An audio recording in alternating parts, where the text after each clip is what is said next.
government committed in expanding 5G coverage in rural areas.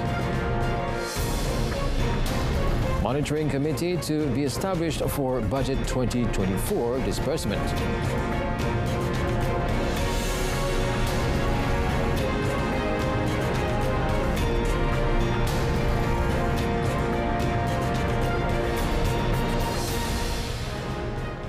Good evening and Salam Malaysia Madani. You're watching Malaysia Tonight. I'm Otto Othman. Now, the government aims to ensure at least 50% of rural areas in the country get 5G technology telecommunication coverage by the middle of next year. Deputy Prime Minister Datuk Seri Dr. Ahmad Zahid Hamidi said the government will also ensure not less than 85% of rural areas obtain 5G coverage by the end of 2024. Elaborating further, Datuk Seri Dr. Ahmad Zahid, who is also Minister of Rural and Regional Development, said the government is carrying out this coordination because it feels that rural folks also deserve to enjoy the technology.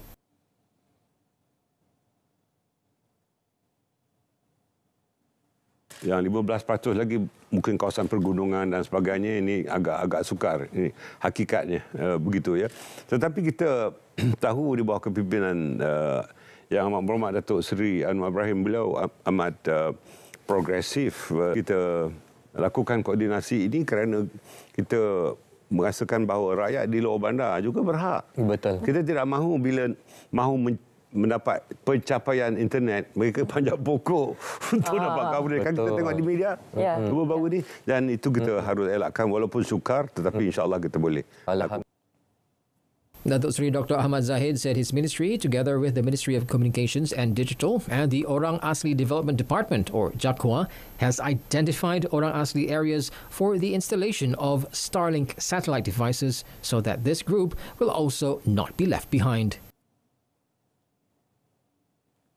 Meanwhile, Datuk Seri Dr. Ahmad Zahid said the Ministry of Rural and Regional Development is targeting a total of 400 Orang Asli children to enter university next year, in addition to ensuring more people take up non-conventional technical and vocational education and training, or TVET, programs that are geared towards high technology. According to Datuk Seri Dr. Ahmad Zahid, such efforts are vertical social mobility approaches meant to elevate the community's standard of living. Tidak ada halangan, kita menggalakkan. Dalam hal ini, kita akan menghala arahkan mereka ke kursus-kursus yang mempunyai potensi kerjaya yang lebih sesuai dengan kehendak pasaran. Untuk mengarah JAKWA sendiri menyantuni pelajar-pelajar ini, dan kursus-kursus motivasi diadakan mengikut subjek-subjek tertentu. Sabah has doubled the allocation for education scholarships to 100 billion ringgit per year. According to Chief Minister Datuk Seri Haji Noor, this was to ensure that more Sabahan children get the chance to pursue tertiary education. He said education and human capital is one of the state's main agenda to develop and improve on. Datuk Seri Hajiji said quality human capital and excellence in education are important to ensure that policies and development agendas in the state are executed well. His speech was delivered by Datuk Abdul Qasim Razali, Political Secretary to the Chief Minister, when closing a mathematical camp participated by over 300 students from 10 schools at SMK Taman Ria in Tuaran today. Based on the Malaysian Education Statistics Report between 2020 and 2022, the number of students taking up science stream in the SPM level remains at 15%. He said this number does not fit well with the state's objective of achieving more in science, technology, engineering and math STEM fields by 2030. He said the lack of human capital, be it in the workforce of professional fields under this category, would hamper Sabah's socio-economic development and technological advancement dream in years to come. The Ministry of Local Government Development, KPKT, will take stern action against premises owners who rent out grave-like narrow and small rooms to tenants. Its Minister, Ngako Ming, said that the ministry will, for a start, issue a warning to the premises owners who violated the rules by renovating their houses without the approval of local authorities. He said the conditions of the rented premises are a danger to the lives of the tenants, which can lead to fire and mental health risks. Sekiranya nak buat pengubahsuaian, sila pohon kepada pihak berkuasa tempatan. Dan bukan membuat partition yang berlebihan ataupun keterlaluan sehingga membahayakan nyawa penyewa. He said this to reporters after officiating the groundbreaking ceremony at the Pasir Pinji Temporary Market site in Ipoh today. Nga said action can be taken against these premises owners under the Street, Drainage and Building Act 1974, Act 133, Section 79.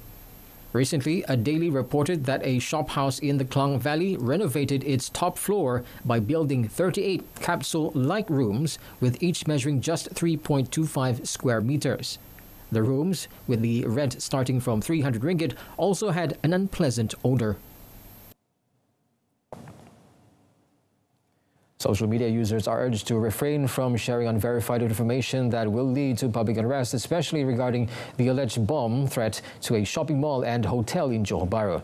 Deputy Communications and Digital Minister Teo Ni Ching said following yesterday's incident on the matter, some social media pages shared false information confirming that bombs were found in the premises, which further stirred fear among the people.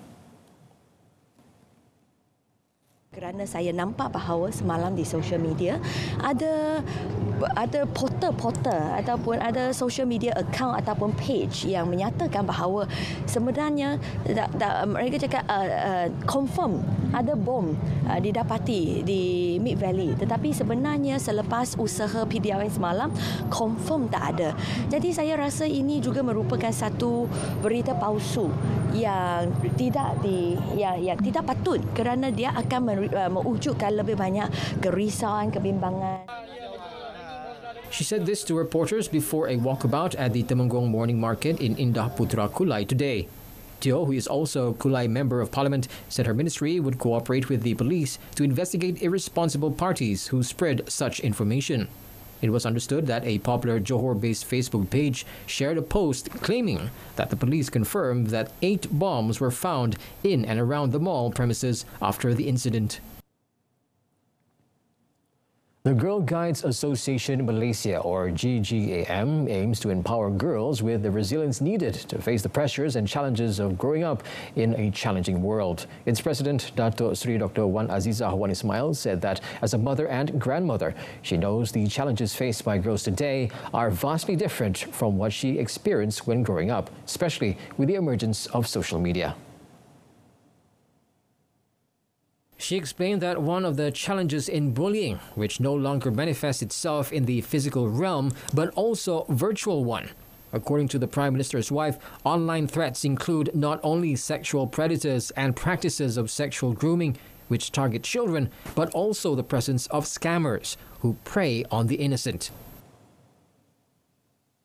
Innocent. That's why the Girl Guides Association of Malaysia hopes to empower our girls to be stronger and more resilient. We want them to mold them into leaders, not to succumb to bullies, predators and threats, as well as to always be equipped to face challenges. Dato' Sri Dr. Wan Azizah said this at the International Day of Girls Celebration Luncheon in conjunction with the Olave Baden-Powell Society World Conference 2023 today. This year's conference, from 12th to 16th October, is being held for the first time in Malaysia since 1998 and gathered over 360 participants from 17 countries, including the United Kingdom, Australia, the United States, Nigeria, and Japan. The Ministry of Defence, MINDEF, is fine-tuning various aspects in the move to revive the National Service Training Programme, PLKN, including the number of veterans of the Malaysian Armed Forces, ATM, to be involved. Deputy Minister of Defence, Adli Zahari, said the ministry is also identifying the ATM veterans with the potential to be involved in the programme, thus providing them with job opportunities. Adli said the ministry has yet to decide on the number of veterans to be involved, as it is still looking at the structure and the compatibility of ATM veterans' experience for PLKN. He said some of the ATM veterans are military trainers, and the ministry would also provide training to other veterans who are not military trainers so that they can also become part of PLKN program. Adli added that the ministry always looked after the welfare of ATM veterans, with those eligible offered new jobs after they had completed their service.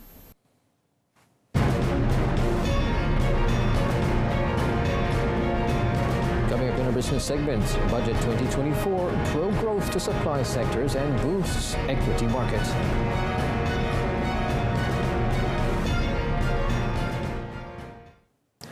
A budget monitoring committee will be established to ensure allocations under Budget 2024 are well dispersed for the people's benefit. Deputy Finance Minister Datuk Seri Ahmad Maslan said the committee would be headed by Prime Minister Datuk Seri Anwar Ibrahim, who is also Finance Minister, and the members would include Deputy Finance Minister Stephen Sim, Treasury Secretary General Datuk Johan Mahmud American, and himself. He said the establishment of the committee would also be in line with the Public Finance and Fiscal Responsibility Bill 2023 that was passed by Parliament last Wednesday. Memastikan pelaksanaan bajet yang besar itu dilaksanakan sebaik mungkin dengan kepantasan yang sesuai agar manfaat pada rakyat dan negara boleh dicapai. He said this to reporters after the Larian Kewangan Run program organised by the Putrajaya Treasury Club today. He said the functions of the committee, among others, would be to report on the achievements of the 2024 budget for the period from January to June before the talking of the report in Parliament in September next year. Datuk Seri Anwar, when tabling the budget in the Dewan Rakyat on Friday, said the second Madani budget involved allocations amounting to 393.8 billion ringgit, which is the highest budget ever presented. Maybank Investment Bank Berhad Maybank IB reckons Budget 2024 is pro-growth to all sectors in the supply-side economy and set to positively benefit Bursa Malaysia, led by the construction, services and manufacturing sectors. Maybank IB said Budget 2024 sustains fiscal consolidation and aligns allocation and incentives with the recently announced policy frameworks such as the Madani Economy, 12 Malaysia Plan Mid-Term Review and National Energy Transition Roadmap, thus benefiting sectors like construction, micro, small and medium enterprises, electronics, renewable energy and electric vehicle, as well as tourism. It further said the construction sector is a beneficiary of higher development allocation amid upcoming new projects like the Klang Valley Light Rail Transit 3's new stations, nationwide flood mitigation program and Pulau Pinang LRT project. Meanwhile, the consumer sector will benefit from the removal of poultry subsidies and price control, as it will enable efficient cost pass-through mechanisms to be implemented and allow market demand and supply forces to dictate the average selling price fluctuation of live broilers and eggs.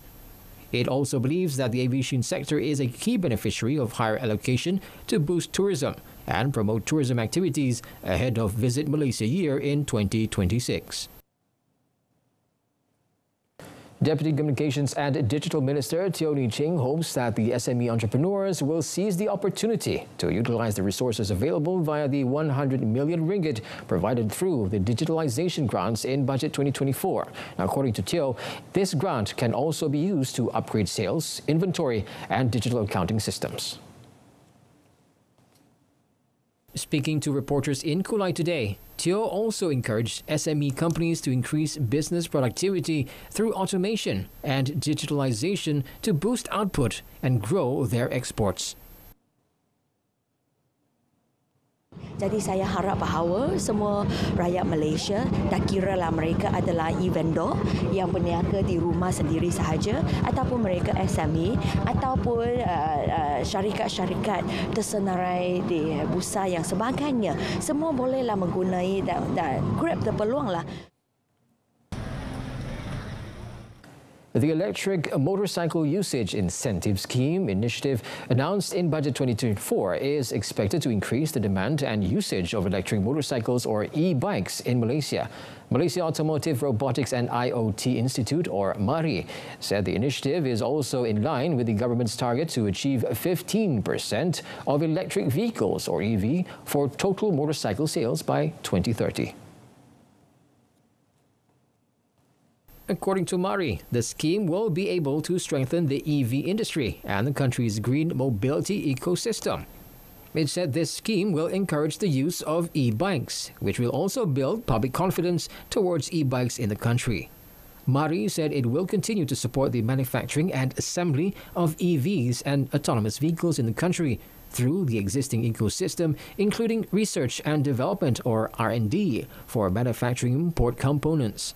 It added that the availability of infrastructure, technology, talent and government support and established supporting industries such as the electrical and electronics sector and component producers in the EV battery manufacturing chain also contribute into making Malaysia an EV industry hub. The Human Resources Ministry will ensure that the 180 million ringgit allocation to the Skills Development Fund Corporation, or PTPK, under the Technical and Vocational Education and Training TVET Fund is managed efficiently. Its Minister V. Sivakumar, in a statement today, said PTPK would strive to ensure that no student drops out or misses the opportunity to further their studies in the TVET program. Siva Kumar said the fund received would help PTPK move forward more dynamically as a provider of skills training funds, as well as a driver of change to support the 12 Malaysia plan to improve the TVET ecosystem towards developing future talent. He said Budget 2024 was proof of the unity government's determination to raise the level of the country's economy and the people. Prime Minister Datuk Sri Anwar Ibrahim, when tabling the budget in Parliament on Friday, said PTPK would receive a 180 million ringgit allocation for its TVET fund to provide educational loans to 12,000 trainees following the Skills Certification Program. Now, the Malaysian Prisons Department intends to empower convicts with technical and vocational education and training TVET in the fields of industry, plantation and agriculture through the 10 million ringgit allocation it received under Budget 2024. The department said the initiative is also a proactive move to help prisoners and ex-convicts become productive members of society. In a statement today, the department said the allocation and initiatives provided were in recognition of its continuous efforts to provide employment opportunities to prisoners who have served their sentences by collaborating directly with social security organizations and industries. It added that employers and industries could also help by paving a wider pathway for employment opportunities for prisoners and ex-convicts. It said this collaboration between the Prisons Department, employers and industries aims to help ex-convicts overcome social barriers and return them to society as more positive and competitive individuals. The department added that it is trying to meet the requirement of 6,000 job opportunities in a month. To realize the goal, the Prisons Correctional Foundation will be activated to provide appropriate assistance to rehabilitate the convicts holistically.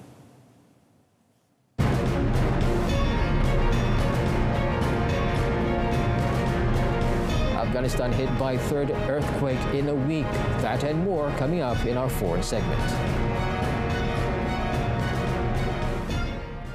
Now, Malaysia and Indonesia emphasized the significance of an unimpeded humanitarian corridor into Gaza to immediately address the impending humanitarian disaster. Foreign Minister Datuk Sri Dr. Zamri Abdul Kadir said he discussed the matter with his Indonesian counterpart, Retno Marsudi, during a phone call. Datuk Sri Dr. Zamri said they also spoke about the role that ASEAN could play in this regard, as well as the upcoming extraordinary meeting of the Executive Committee of the Organization of Islamic Cooperation. The minister noted that he also texted his counterparts from Saudi Arabia, Turkey and the United Arab Emirates, as well as Brunei's foreign minister, to discuss this issue further. Israel has defied international calls to halt its offensive and has killed more than 2,000 people in Gaza, including children and women, since October 7th. The regime has also cut water and electricity supplies to Gaza, worsening the blockade enclave's already dire humanitarian situation.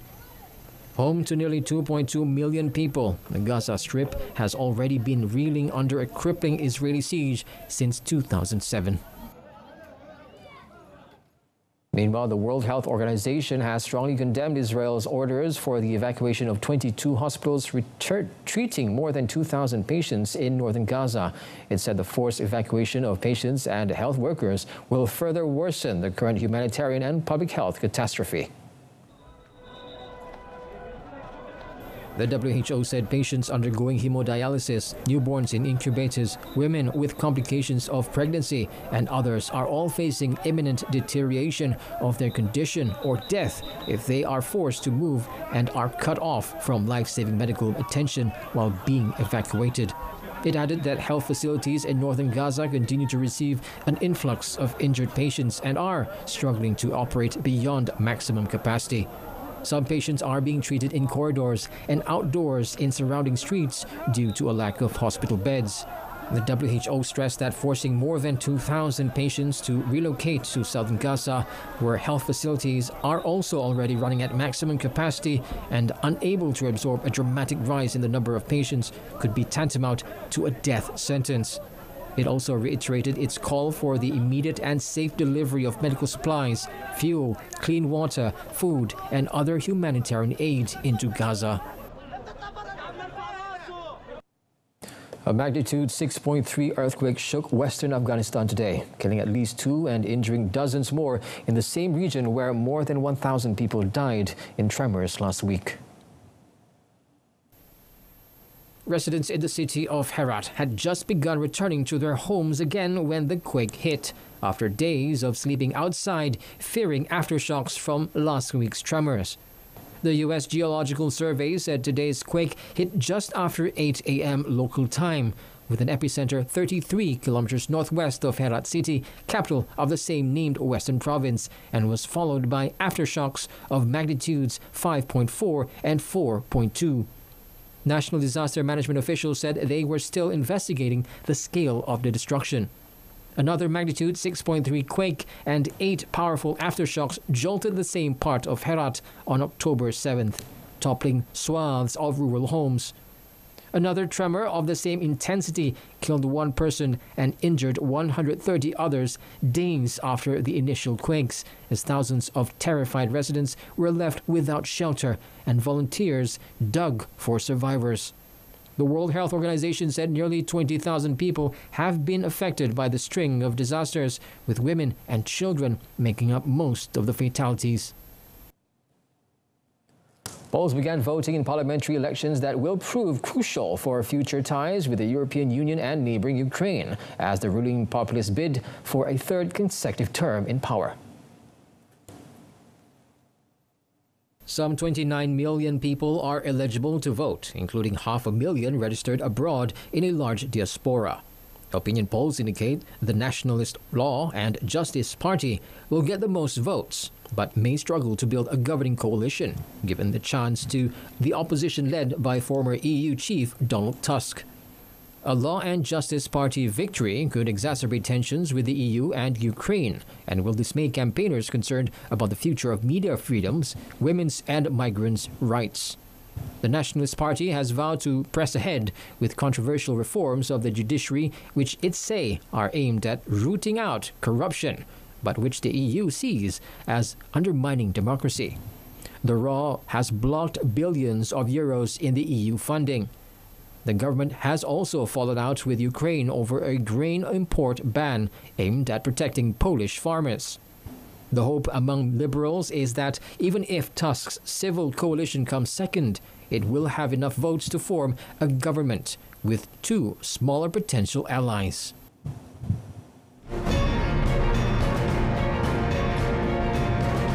Next up in sports, Zhijia smashes Ziyong to win Arctic Open crown.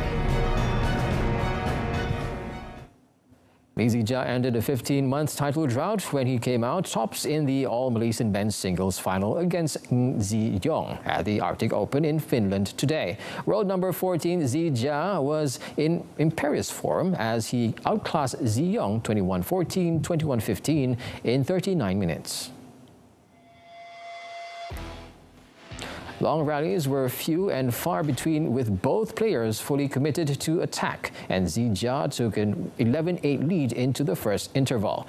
The power and accuracy of Zee Jia's overhead smashes were something to behold as he went 15-9 in front before closing out the first game in just 16 minutes. Zee Jia raced into a 8-1 lead in the second game before Zee Yong staged something of a recovery to go into the mid-game break 11-5 down.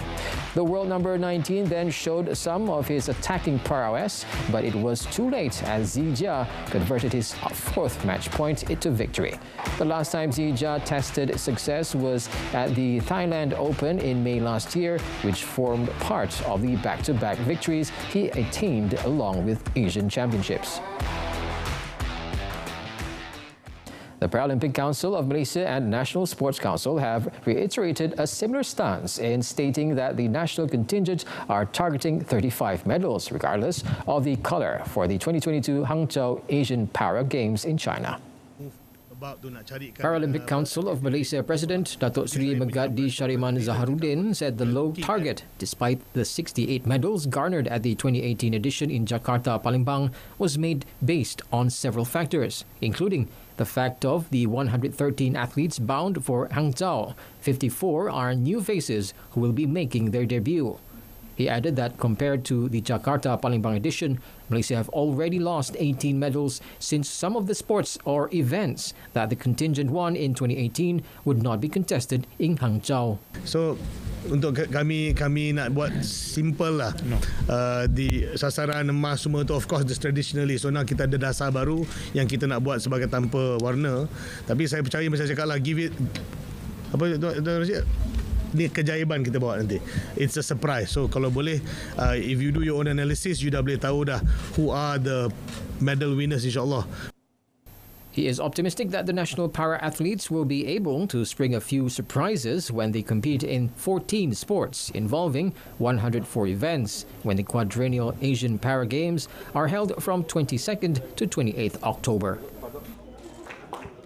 The Pesta Bola Merdeka 2023 final between Malaysia and Tajikistan this Tuesday will go on as planned at the Bukit Jalil National Stadium. Football Association of Malaysia FEM Secretary General Dato' Nur Azman Rahman said the decision was made after technical checks and evaluations found the pitch was suitable for use.